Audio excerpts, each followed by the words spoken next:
성령님 좋은 아침입니다. 이 시간 성령님을 초청합니다. 오늘도 내 안에 오셔서 하나님을 기쁘시게 드릴 것을 소원하게 해주세요. 오늘 말씀을 통해 구체적으로 무엇을 해야 할지를 깨닫게 해주세요. 깨달은 것을 삶 속에서 실천할 수 있도록 도와주세요. 아멘. 오늘 함께 나누실 하나님 말씀은 출애굽기 23장 10절에서 19절까지 말씀입니다.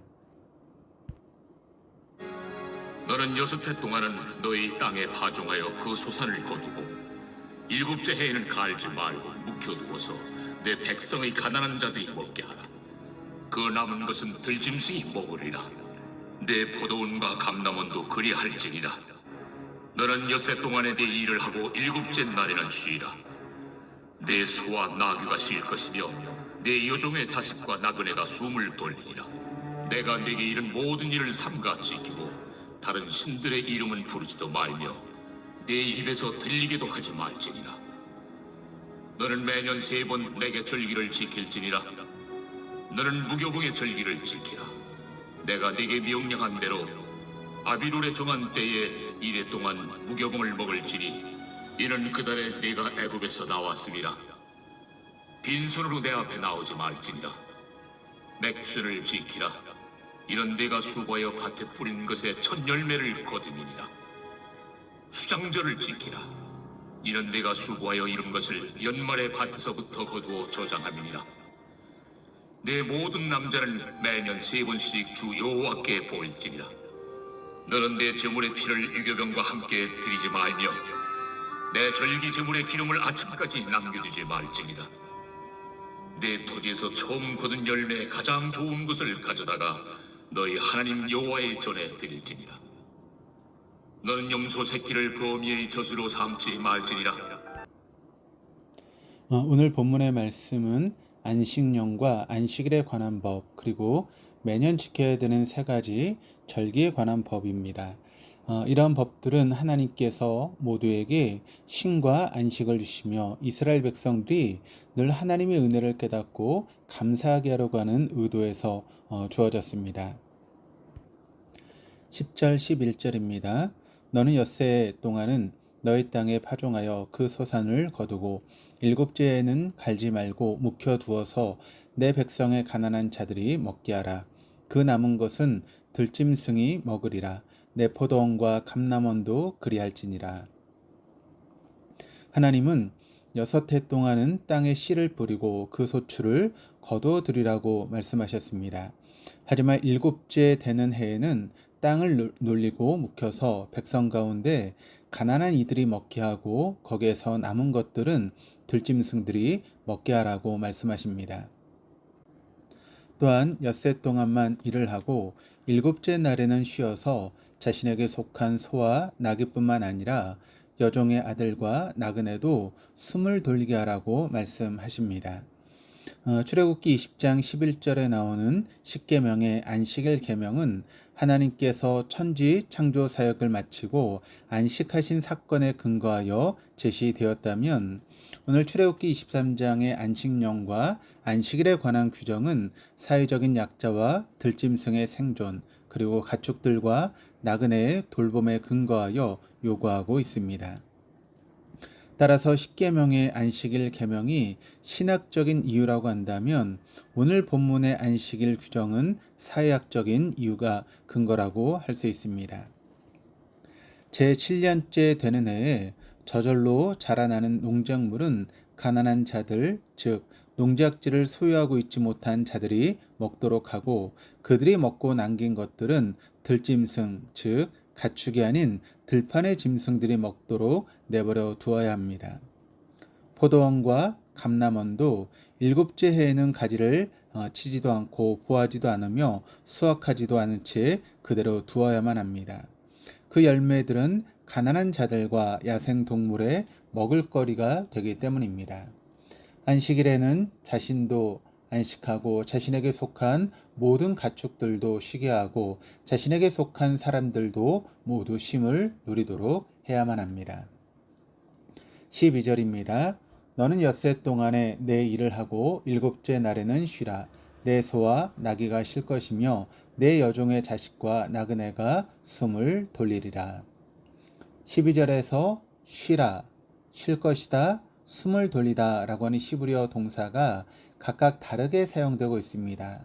쉬라 라고 하는 것은 샤바트라고 하는 단어인데 하던 일을 중지하다, 안식하다 라고 하는 뜻을 갖고 있으며 쉴 것이다 라고 하는 것은 누학이라고 하는 단어인데 육체적으로 쉬다 라고 하는 뜻을 가지고 있고, 그리고 숨을 돌리다, 나파쉬라고 하는 단어인데 정신적으로 쉬다, 원기를 회복하다 라고 하는 그런 뜻을 포함하고 있습니다.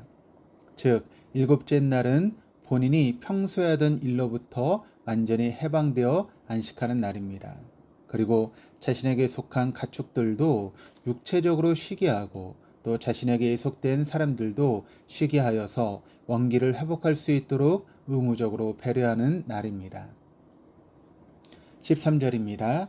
내가 내게 이른 모든 일을 삼가 지키고 다른 신들의 이름을 부르지도 말며 내 입에서 들리게도 하지 말지니라. 내가 내게 이른 모든 일을 삼가 지키고 라고 시작되는 13절은 바로 앞에 10절에서 12절의 말씀을 충실히 지킬 것을 다시 한번 강조하는 말씀입니다. 그리고 다른 신들의 이름은 부르지도 말며 내 입에서 들리게도 말지니라 라고 말씀하시며 하나님과의 관계에 초점을 집중시키고 있습니다.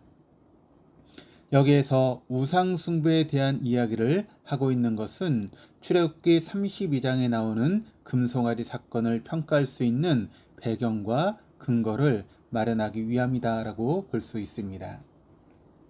13절 말씀은 출애굽기 21장부터 기록된 인간관계에 관한 규정을 마감하고 이제 14절에서 19절에 나오는 하나님과의 관계를 준비하는 경첩 역할을 한다라고 볼 수 있습니다. 즉, 인간과 인간의 관계, 그리고 인간과 하나님과의 관계를 이어주는 고리 역할을 하는 것입니다. 14절에서 15절입니다. 너는 매년 3번 내게 절기를 지킬지니라. 너는 무교병의 절기를 지키라. 내가 내게 명령한 대로 아비벌에 정한 때 이래 동안 무교병을 먹을지니 이는 그달에 내가 애굽에서 나왔음이라. 빈손으로 내 앞에 나오지 말지니라.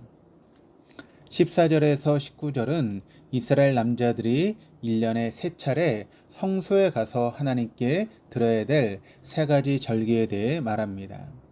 이스라엘 백성들이 지켜야 될 절기는 무교절, 맥추절, 그리고 수장절입니다.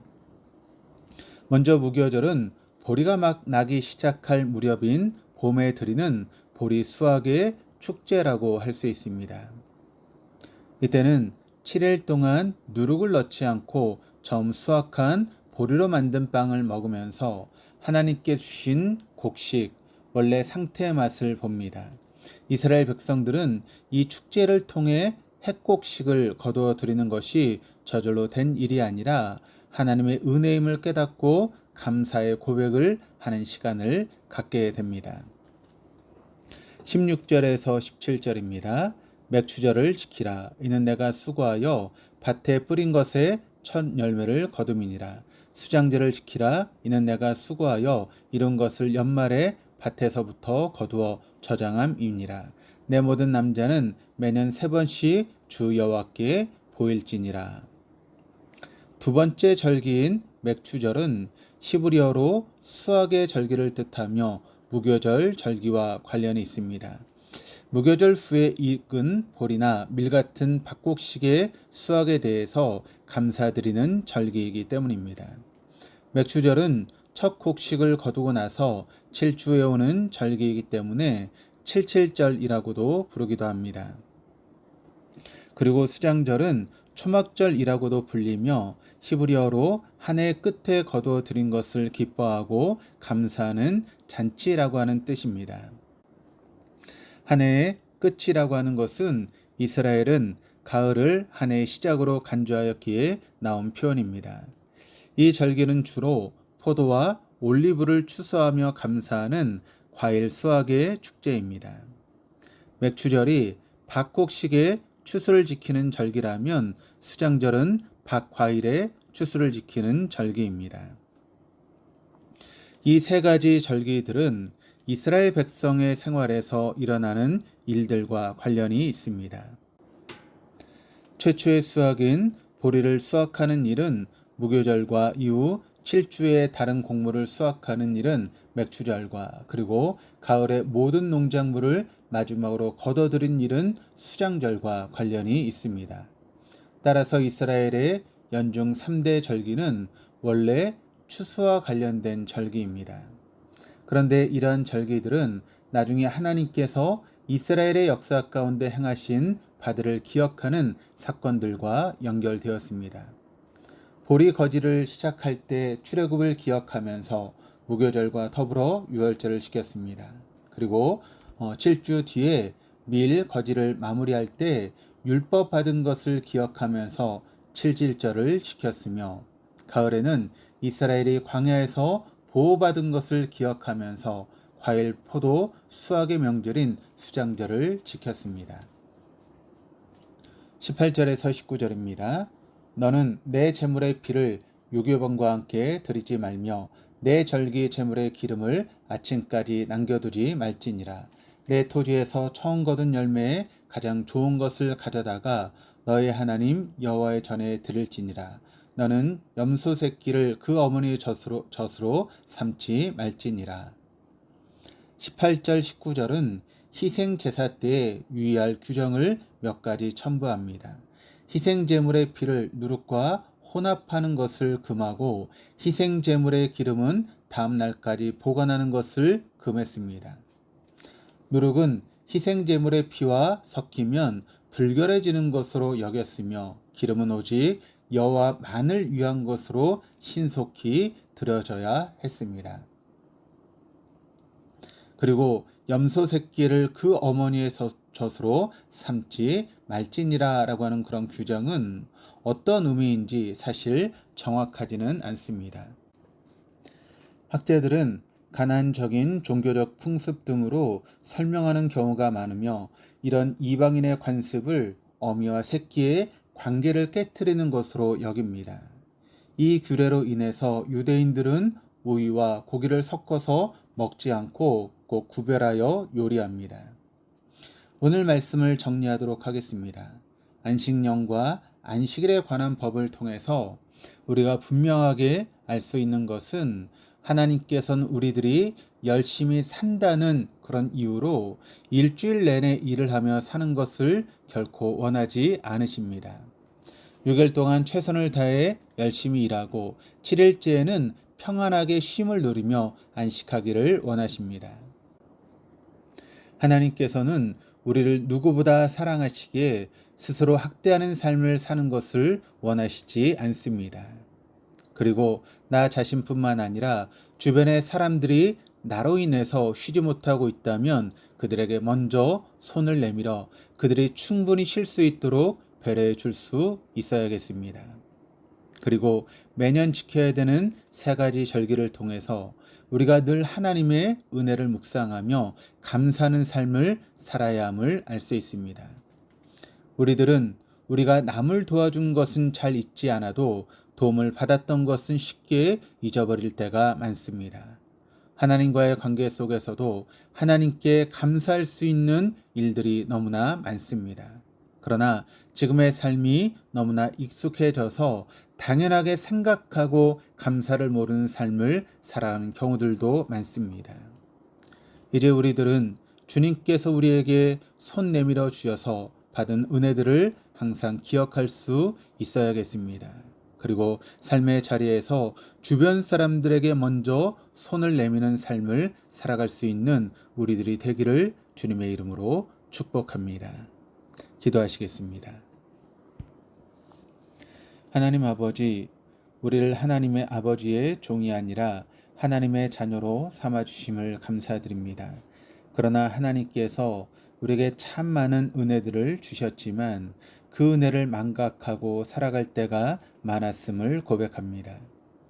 하루하루 평범한 일상을 살아갈 수 있는 것도 하나님의 큰 은혜임을 깨닫고 늘 감사의 삶을 살아갈 수 있는 우리들이 되게 하여 주시옵소서. 또한 우리 주변에 영적으로 육적으로 지치고 힘들어하는 지체들이 있다면 그들을 향해 먼저 손을 내밀 수 있게 하여 주시옵소서. 그들을 품어주고 진심으로 사랑할 수 있는 우리들이 되게 하여 주시옵소서. 감사드리며 예수 그리스도 이름으로 기도합니다. 아멘.